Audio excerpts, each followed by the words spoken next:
When my son told me he'd visit every month, I believed him. I remember the way he said it, with that soft smile of his, the kind that used to melt my worries away. "Don't worry, Mom," he'd said, holding my hand. "It's just work. I'll come by every month, I promise." That promise has lived with me every day since. I remember that morning like it was yesterday. He was standing by the door, suitcase by his side, his eyes bright with excitement. He had just gotten a new job in the city, a big opportunity, something he had worked years for. I was proud of him, of course I was. What mother wouldn't be? But I also felt something heavy inside me that day. It wasn't sadness exactly, more like emptiness, like I could already feel the distance before he even left. He hugged me tight, kissed my forehead and said, "I'll call every night, Mom, and I'll come see you every month, no matter what." It's been 3 years. He hasn't called in months, and I've learned not to stare at my phone too long, waiting for a name that doesn't appear anymore. The first few weeks after he moved were actually wonderful. He called almost every evening.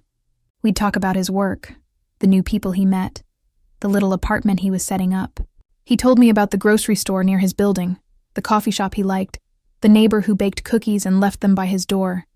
He sounded happy, and hearing that happiness in his voice, that was enough for me.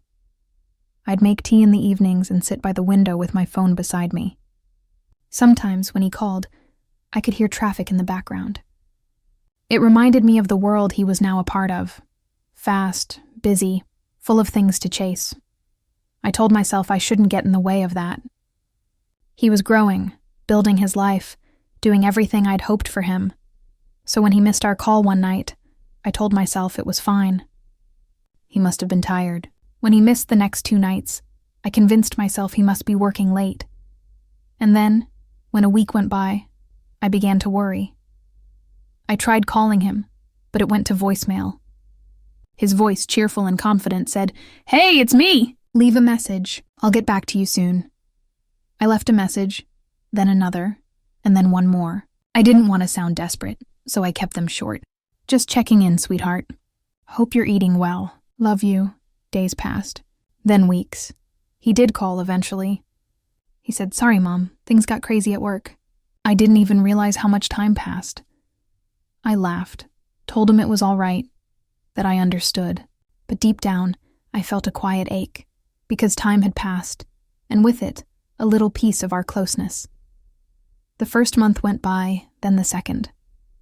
He didn't visit, but I kept the house ready. I dusted his old room, changed the bedsheet, placed fresh flowers on his table. I wanted it to feel like home when he came back. Every time I heard a car outside, my heart lifted. Every time it wasn't him, it sank again. Neighbors would ask, "How's your son doing?" I'd smile and say, "He's busy but good." They'd nod, and I'd nod back, both of us knowing that busy was just another word for absent.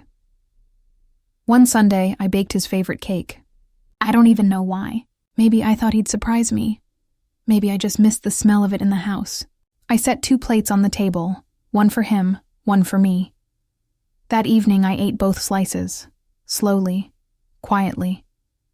The days began blending together after that. I started keeping a small calendar by my bedside, marking each day with a little dot, a way of counting time maybe, or just a habit to remind myself that I was still waiting. Sometimes I'd talk to myself just to fill the silence. I'd imagine what he'd say if he were here. "How was your day, Mom?" he'd ask. "Oh, you know," I'd reply.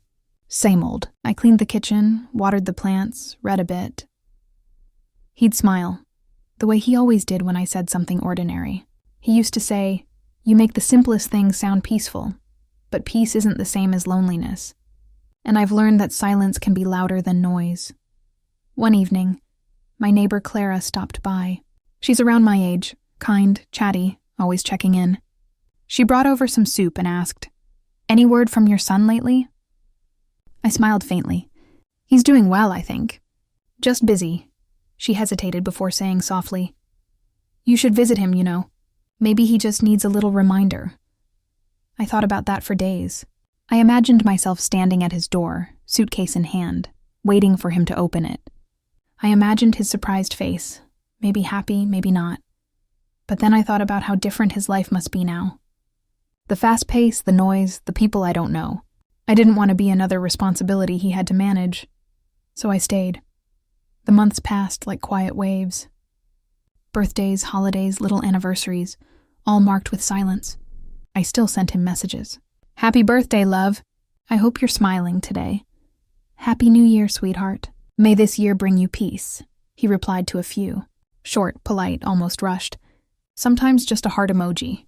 I told myself it was enough, because mothers are good at making peace with crumbs when they once baked the whole bread. I've always believed that love doesn't fade. It just gets quieter, but quiet love can be the loneliest kind. Sometimes I'd sit on the porch in the evenings, watching the sun disappear behind the trees.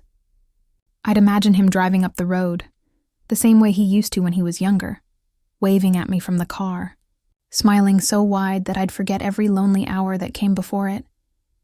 But that car never came. Instead, there was just the wind and the sound of leaves brushing against each other. One afternoon, I decided to clean out the attic. It was something I'd been avoiding for years. Too many memories packed in boxes, too many ghosts of laughter and birthdays and little hands tugging at mine. I found his old school drawings, stick figures with crooked smiles, a Mother's Day card made from folded paper, colored outside the lines. In his shaky handwriting it said, "To Mom, the best in the world." I sat there for a long time holding that card. I think that's when I realized how long it had been since anyone had called me Mom with that kind of warmth. Later that evening, I placed the card on my bedside table. It felt like having a part of him close again, even if it was just paper. One day I got a call from an unknown number. For a second I hoped it was him, but it was an old friend of his, James. "Hi, Mrs. Parker," he said. "It's been a while. How are you?" I smiled through the phone. "I'm fine, dear. How are you?" He hesitated, then said, "I ran into your son the other day. He's doing well. Seems busy, really busy." I didn't know what to say, so I just nodded, even though he couldn't see me. James added, "You should visit him sometime. He talks about you, you know." I thanked him and hung up. But after that call, my heart wouldn't rest. If my son talked about me, why didn't he call? If he missed me, why didn't he visit? I knew he wasn't a bad person. He was kind, gentle, always thoughtful. But life changes people. It wraps them in noise and responsibility until they start forgetting the silence that once comforted them. And maybe I was that silence. That night, I couldn't sleep. I kept thinking about him. How small he looked the day he was born. How tightly he held my finger. How proud he was when he graduated. I had been there for every first in his life. His first word. First step, first heartbreak, first job, and yet somehow, I had become the last thing on his list. I wondered if I had done something wrong. Had I smothered him too much? Had I made him feel guilty for leaving? Had I made it too easy for him to forget me? These thoughts stayed with me for weeks. They crept into everything. The way I cooked, the way I slept, the way I looked at his empty chair at the table. One morning, I decided to write him a letter. Not because I expected an answer, but because I needed to speak. It went something like this. "My dear son, I hope you're well. I don't mean to take your time. I just wanted you to know that I'm proud of you. I miss hearing your voice, but I understand that life is busy. Don't feel guilty for living it. Just remember, no matter where you are or how far you go, there's still a light in the window waiting for you. Love, Mom, I never sent it. It's still in my drawer, folded neatly inside an old envelope. Sometimes I take it out and read it when the house feels too quiet." The following week, Clara visited again. She brought cookies this time, talking about her grandchildren coming over. The way she spoke about them, the laughter, the noise, the chaos.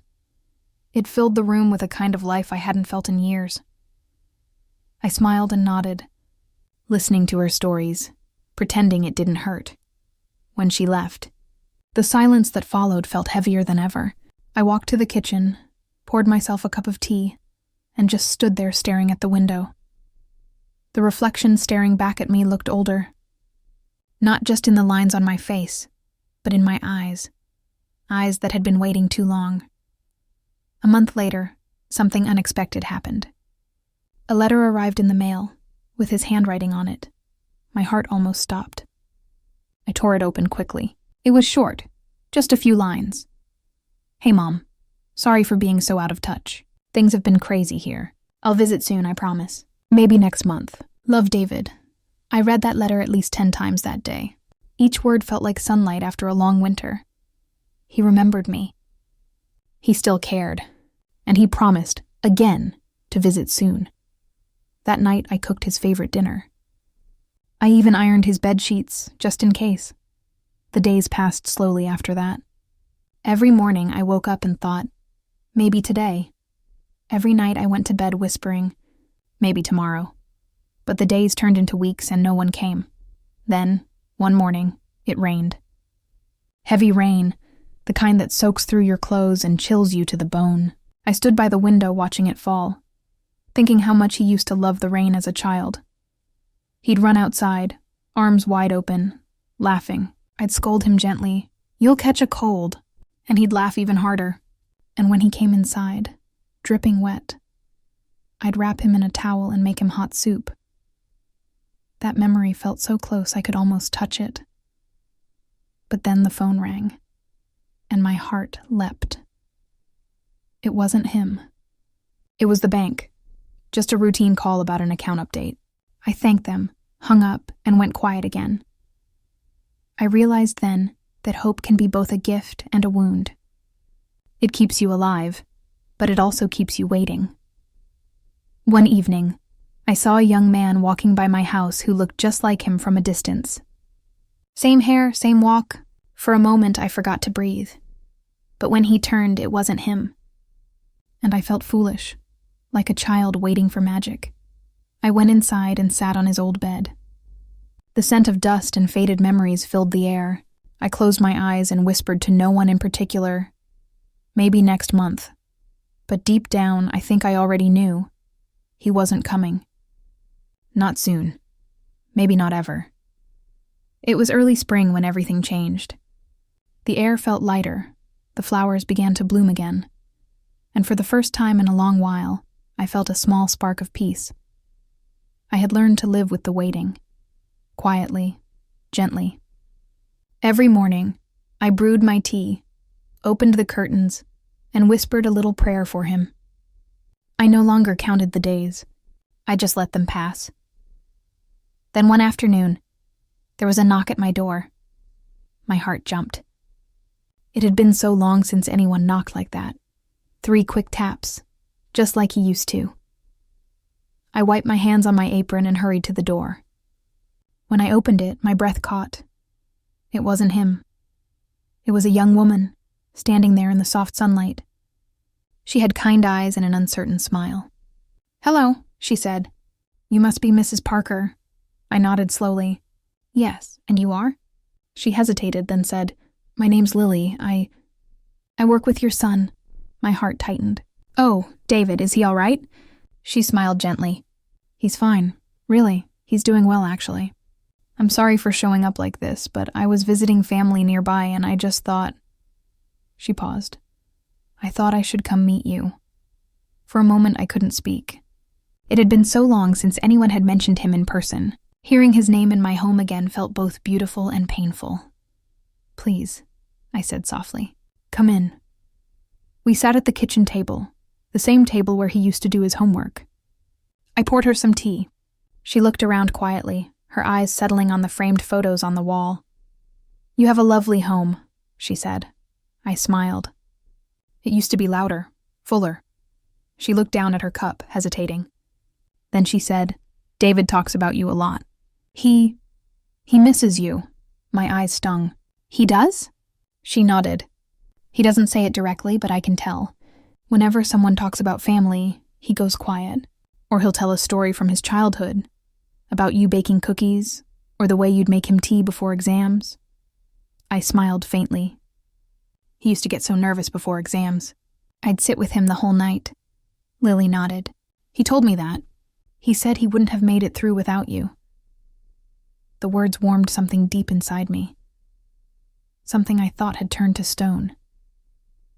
But then she added softly, "He's just been overwhelmed. He works all the time, barely sleeps. Sometimes I think he's scared to slow down, because if he does, he'll have to face what he's been avoiding. I looked at her carefully. And what's that? She hesitated, then said, "Missing you." I didn't know what to say. I wanted to be angry, but I couldn't be. How could I? When I knew exactly what it meant to love someone so much that it hurt to face them. Before she left, Lily handed me a small envelope. "He asked me to give you this if I ever met you," she said. I didn't plan to. But now that I'm here, I think I should. After she left, I sat in silence for a long time, staring at the envelope. It was light, almost weightless, but it felt heavy in my hands. I opened it slowly. Inside was a letter. "Mom, I don't know where to start. I keep thinking about calling you, but every time I pick up the phone, I feel this guilt I can't shake off. I know I promised to visit. I meant it. I really did, but life just kept pulling me away. 1 month turned into 2 and then 3, and I kept telling myself I'd make it up to you, but I never did.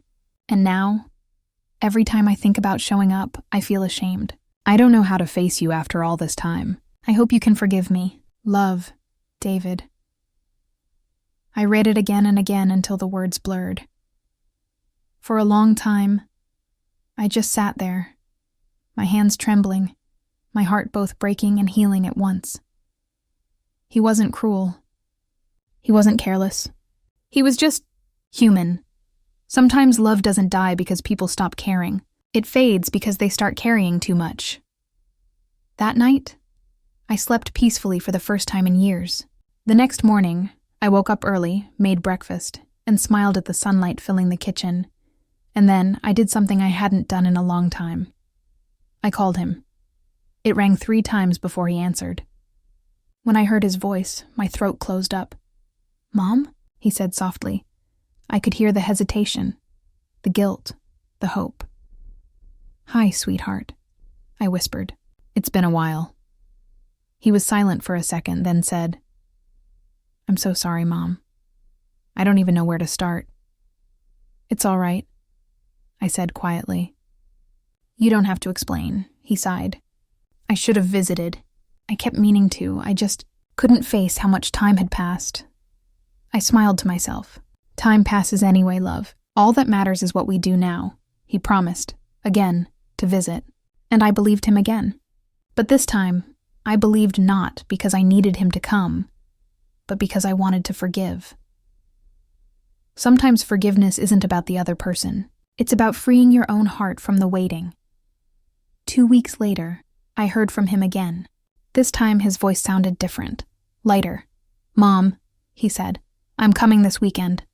"For real," I laughed softly. "I'll hold you to that." And for the first time in 3 years, I let myself hope without fear. I spent the next few days preparing the house, dusting, washing, baking. It felt like breathing again after holding my breath too long. The night before he was supposed to arrive, I couldn't sleep. I kept imagining the sound of his car, his footsteps on the porch, the way his arms would feel around me. But the next morning came, and he didn't. At first I told myself maybe he was just late. Then I thought maybe he got caught in traffic. By evening, I knew something was wrong. But then, late that night, the phone rang. It was him. "Mom," he said softly, his voice breaking. "I'm so sorry. I couldn't make it." I swallowed hard. "It's all right, darling. Are you okay?" There was a pause. "I'm fine, just work got crazy again. I'll come next weekend, I promise." There it was again, the promise, and I smiled, even though my heart knew better. "Okay," I said. Next weekend. After he hung up, I sat there for a long time. The cake I'd baked was still warm on the table. The bed was made. The house was ready. But the silence came back. Soft, familiar, patient. And I realized that maybe he would never really come back the way he once did. After that night, something inside me began to change. It wasn't sudden. It was slow, gentle, like the way dawn replaces the dark without anyone noticing exactly when it happens. For so long, My life had revolved around waiting for his calls, his visits, his voice. But waiting had become a kind of cage. That morning, I woke up and decided to open the windows wide. The air outside was cool and crisp. I breathed it in deeply, and for the first time in a long while, I didn't feel like I was waiting for anything. I was just here, alive. I spent that day doing things I hadn't done in years. I went for a walk in the park. I talked to a few neighbors. I bought fresh flowers for the kitchen, white lilies, his favorite. When I came home, I put on some soft music and cooked a meal just for myself. Not because anyone was coming over, but because I deserved something nice too. As I sat at the table, I realized how strange it felt to enjoy my own company again. For years, I had filled my quiet with longing. Now, I wanted to fill it with peace. Days turned into weeks, and little by little, I began to find a rhythm again. I started volunteering at the local library, just a few hours a week. The children there reminded me of him when he was little, curious and wide-eyed. They'd ask questions, laugh, sometimes tell me about their own parents. One day, a little girl asked, "Do you have kids, ma'am?" I smiled. "Yes," I said softly. "One son. He's grown now, busy with his life." She nodded thoughtfully, as if that made perfect sense. "Grown-ups are always busy," she said, "but they still love you." Her words caught me off guard. I realized then that maybe I had forgotten something simple. That love doesn't disappear just because it gets quiet. On Sundays, I started calling him, not to ask when he'd come. Not to remind him of his promises, but just to say hello. Sometimes he'd answer. Sometimes he wouldn't. And when he did, I didn't ask for explanations anymore. I just said, "How are you?" and listened. He'd tell me about work, about projects, about how tired he was. I could hear the exhaustion in his voice, but also something else. Guilt, maybe. Or tenderness he didn't know how to show. Once he said, "Mom, I wish I could come more often." And I told him gently, "It's all right, love. Just take care of yourself. That's all I need." And I meant it. I still kept his room clean. Not out of hope anymore, but out of love. It became a kind of ritual. Dusting the shelves, watering the small plant by the window, opening the curtains. It reminded me that love can stay alive even when people are far away. Sometimes, when I passed by his door, I'd smile and whisper, "You're safe, wherever you are." And that was enough. Months later, on a quiet Sunday afternoon, I got a call. His name lit up my phone screen. "Hey, Mom," he said. His voice sounded tired but softer. "Hello, sweetheart," I replied, smiling. "How's work?" he sighed. "Busy as always, but I've been thinking. Maybe I could come visit soon. It's been too long." My heart skipped, but I kept my tone calm. "That would be nice," he said. "I'll plan for next month." I smiled, even though I'd heard those words before. But this time, I didn't let them control my heart. "All right," I said gently. "Whenever you can. You'll always have a place here." The next morning, I went to the garden and planted a new flower bed. I'd always wanted to, but I kept putting it off, telling myself I'd do it when he visited, so we could do it together. But that morning, I decided not to wait. The soil was cool under my fingers. The sun was soft, and as I worked, I thought about all the things I had postponed. For him, for company, for someday. But life is made of today, and I didn't want to keep missing it. That night, I sat by the window with a cup of tea. I watched the stars, quiet and steady in the sky. And for once, I didn't feel lonely. I just felt love. Not the kind that aches, but the kind that rests. It's strange how peace comes. You wait for it for years, thinking it'll arrive when someone else returns. But sometimes, it comes when you finally stop waiting. Weeks later, he called again, just to talk this time. We laughed about small things, shared little stories. It felt light. He said, "I miss home, Mom." And I smiled. "Home misses you too." There was a pause. Then he said quietly, "I'm sorry for being so distant. I didn't mean to make you feel alone." I told him, "You didn't make me feel alone, love." I did that to myself, by waiting for something instead of living what I already had. He didn't know what to say, but I think he understood. A few days later, I found the letter he'd written me, the one Lily brought. I read it again, but this time the words didn't hurt. They felt like a story from another life. I smiled, folded it carefully, and placed it back in the drawer. Then I whispered to the air, "I forgive you, and maybe more importantly, I forgive myself." That's how healing happens, quietly, in moments no one else sees. It's not dramatic. There's no music, no applause. Just an old woman sitting by her window, realizing she doesn't need promises to feel loved. When my son closed the door that morning, I didn't know it would be the last time I'd hear his car pull out of the driveway for years. He had hugged me, just like always, quick, polite, distracted. I had made his favorite breakfast, even though I knew he'd barely touch it. I told him to eat properly, and he smiled like he always did. "Mom, I'll come next month. I promise," he said, his hand on the doorknob, and I believed him. That's what mothers do. We believe he was my only child. My home had always felt full when he was around, even if he barely talked. Just the sound of him walking down the hallway, the way he left his shoes near the couch, or the way he'd hum while scrolling on his phone. All those little things filled the house with life. But that day, when the door clicked shut, it was just quiet. The kind of quiet that doesn't leave.